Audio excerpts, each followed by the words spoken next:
Bonsoir à tous, bienvenue sur Freemont. J'ai reçu vos messages et c'est ça qui fait l'objet de cette vidéo. Une dernière chance sur le changement de base en question. Exercice. Soit E2, un plan vectoriel rapporté à une base orthonormée B égale à IJ. J'ai l'endomorphisme de E2 qui a un vecteur U égale à XI plus YJ associe le vecteur U' égale à X plus 1 demi de YI plus moins 2X moins Y de J. Première question. Déterminer la matrice de G dans la base B. En 2, soit E1 égale à moins I plus 2J, E2 égale à moins I plus J, où B' égale à E1, E2 est une base de E2.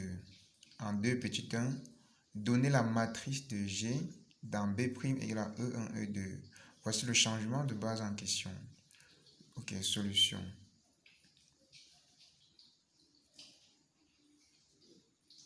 1. Déterminer la matrice de G dans la base B. 1. Matrice de G dans B égale à IJ.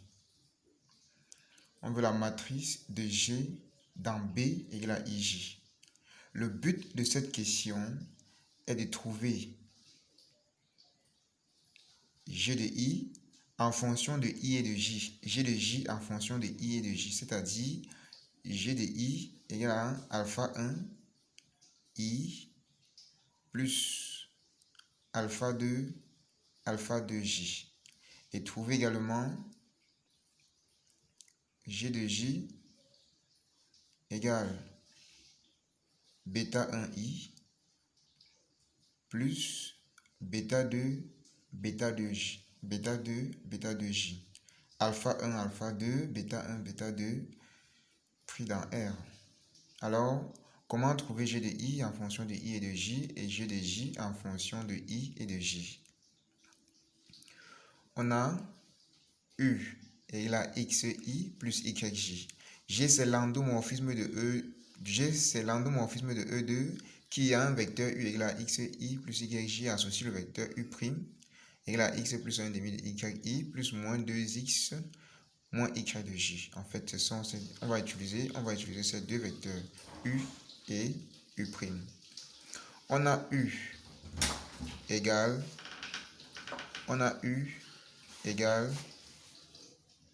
XI plus YJ implique G de U égale XG de I plus YG de J. Car J est linéaire. On peut appeler ça relation 1. Donc on a XG de I qu'on cherche, YG de J. Je pars du vecteur U pour avoir ceci. Partons de l'image de U pour avoir G de I et G de J afin de faire une méthode par identification. De même,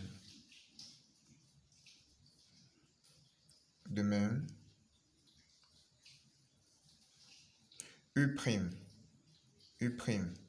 égale X plus 1 demi de YI plus moins 2X moins Y moins YJ.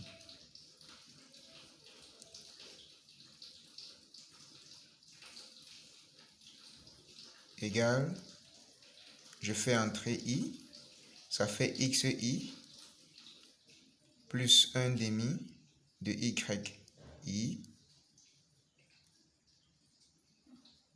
moins 2XJ moins YJ. Voilà. Égale, ici j'ai X, j'ai des I, donc j'ai X en facteur. Je mets X en facteur. Ça me fait X facteur de I, ici, I moins 2J. Je mets aussi Y en facteur. Y facteur de 1 demi de I moins J. Donc, on a U',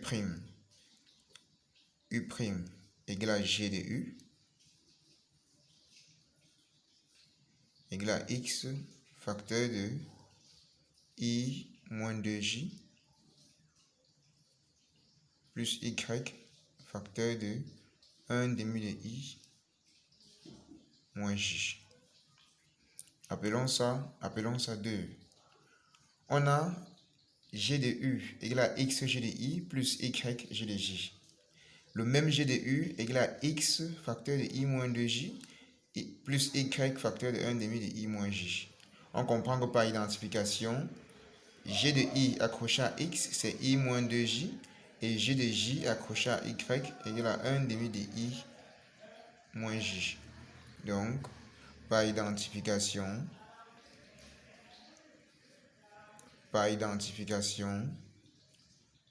G de I égale I moins 2J, G de J égale 1 demi de I moins J.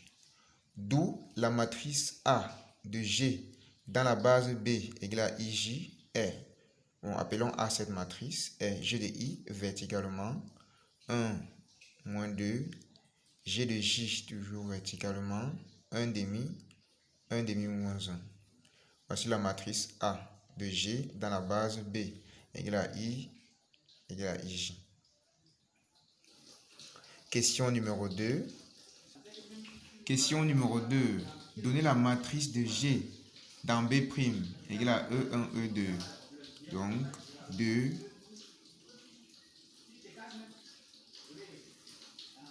matrice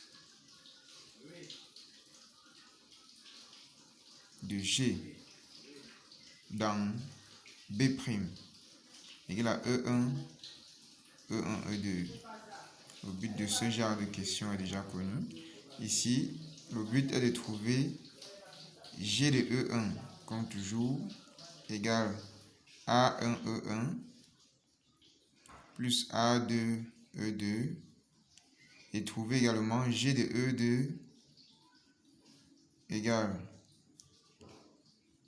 A3, E1 plus A4, E2. A1, A2, A3, A4, ce sont les coefficients à retrouver, les éléments de R. Alors, comment trouver G de E1 en fonction de E1 et de E2? G de E2 également en fonction de E1 et de E2. Comment trouver? On a cette relation E1 égale moins I plus 2J implique G de E1 égale à moins G de I plus 2G de J. Car G est linéaire. Égale moins. Remplaçons G de I par sa valeur. On sait que G de I égale à I moins 2J plus 2. Et on sait que G de J, c'est 1 demi de I moins J. Alors, implique G de E1 égale moins I plus 2J. Ici, ça fait I moins 2J.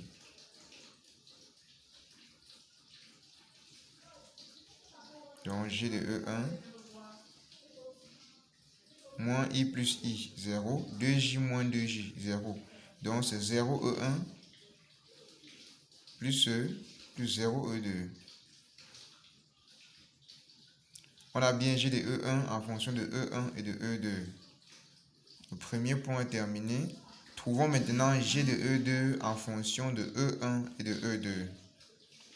De même, E2 égale, voici le cas le plus intéressant.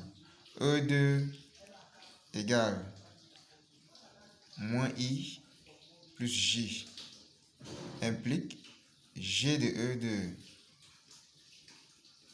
égale moins G de I moins G de I plus G de J égale moins facteur de G de I moins 2J plus G de J, 1 demi de I moins J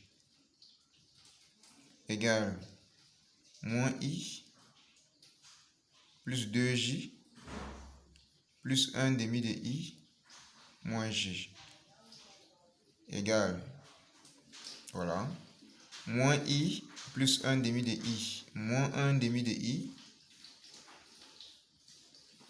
2J moins J plus J. Ici, on a G de E2 en fonction de I et de J. Mais on veut G de E2 en fonction de E1 et de E2. Ramenons toujours ceci. On a E1 égale à moins I plus 2J. E2 est égal à moins I plus J. Nous relevons ce système. On a E1 égale moins I plus 2J. E2 égale moins I plus J. En multipliant ici par moins partout là, on va avoir E1 moins E2 égale moins I plus I, 2J moins J égale à J. Donc, J égale à E1 moins E2 d'après ce système. De même, pour avoir I, on peut multiplier ici par moins 2. On va avoir E1 moins 2 E2 égale, par moins 2 partout là, je vais avoir moins 2 par moins I. Ça va faire 2I moins I. On reste avec I. Moins 2J plus 2J, ça part. Donc, I égale à E1 moins 2 E2. J égale à E1 moins E2. En remplaçant I et J ici à l'intérieur, on va trouver G de E2 en fonction de E1 et de E2. Donc, G de E2 égale moins 1 demi facteur de I qui est E1 moins 2 E2 plus J qui est E1 moins E2.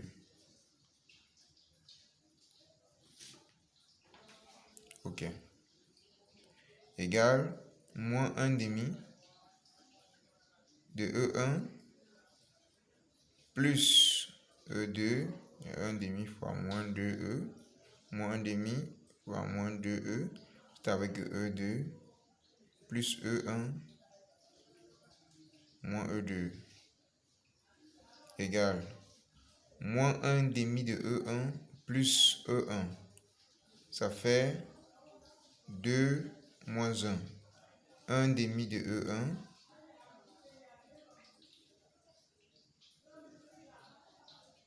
E2 moins E2 plus 0, 0 E2. On a bien G de E2.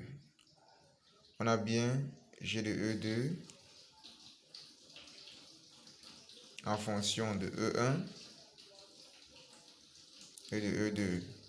D'où la matrice A' de G dans B' est G de E1, on commence par G de E1 a donné 0, 0. G de E2, 1 demi, 0. Ok, merci. Merci pour ceux qui ont suivi jusqu'à la fin. N'hésitez pas à vous abonner et de partager au max. Rendez-vous pour un cas un peu plus complexe.